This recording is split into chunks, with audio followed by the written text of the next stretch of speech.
બધા મિત્રોને જય વડેચીમાં જય શ્રી કૃષ્ણ। આજના વિડીયોમાં તમારું સ્વાગત છે અને ચાલો મિત્રો આજે આપણે વિડીયો આગળ વધારીએ। ચાલો જુઓ મિત્રો, આજે અમારે ગોંદ બોધ્યો છે અને ગોંદ બોધ્યો છે, ગોંદ બનાવ્યો છે, તે ગોંદના લાડવા બનાવવાનું ચાલુ જ છે। જો હું તમને નજીકથી પણ બતાવું। જો કેટલા જણા મુન્ની બેન પણ જો બેઠા છે, બેઠા બેઠા એ તો ગોંદ બોધતા લાડવા બનાવતા નથી, ખાવાનું જ કરે છે। જુઓ મુન્ની બેન ઉઠ ઉપર ને જો હેતલબેન છે, ભાણી હેતલબેન અમારે અને અમારે ભાવનાબેન છે, આ ગોંદના લાડવા બનાવે છે। જો મિત્રો આ થાળીમાં લાડવા પડ્યા જો, ને આ જો આ કડાઈમાં ગોંદ બોધેલો છે એના લાડવા બનાવે છે।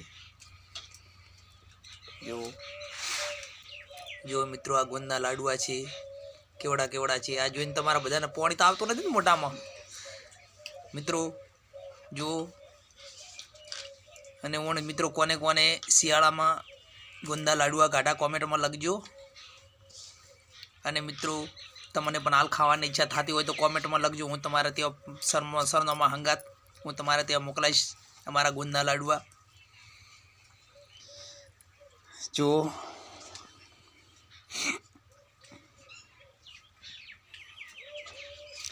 અને જુઓ મુન્નીબેનને મહેનત તો કરવાની નથી, ખાવાવાળી રાખે છે। જો જો વાટકામ છૂટો એમને એમ ગોંદ લઈને ખોઈ રહ્યા છે। જો મુન્નીબેન કેવું ખોય છે।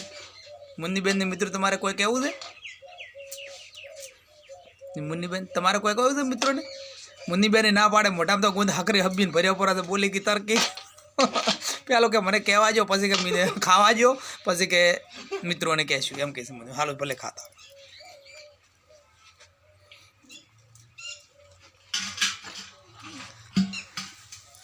હવે મિત્રો આ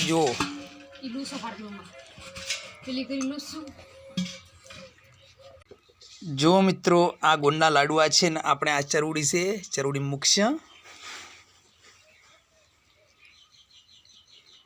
બનાવવાના હોય એમને ને મૂકવાના મારે।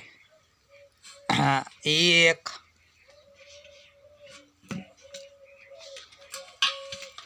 જો મિત્રો ચરૂડીમાં દેખાય છે ને તમને લાડવા,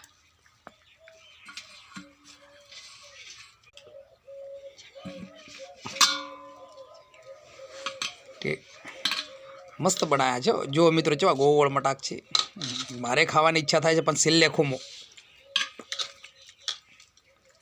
આ જો હજી મુન્નીબેન તો ખાવાવાળી જ રાખે છે, ઘંટી ચાલુ જ છે અમને તો।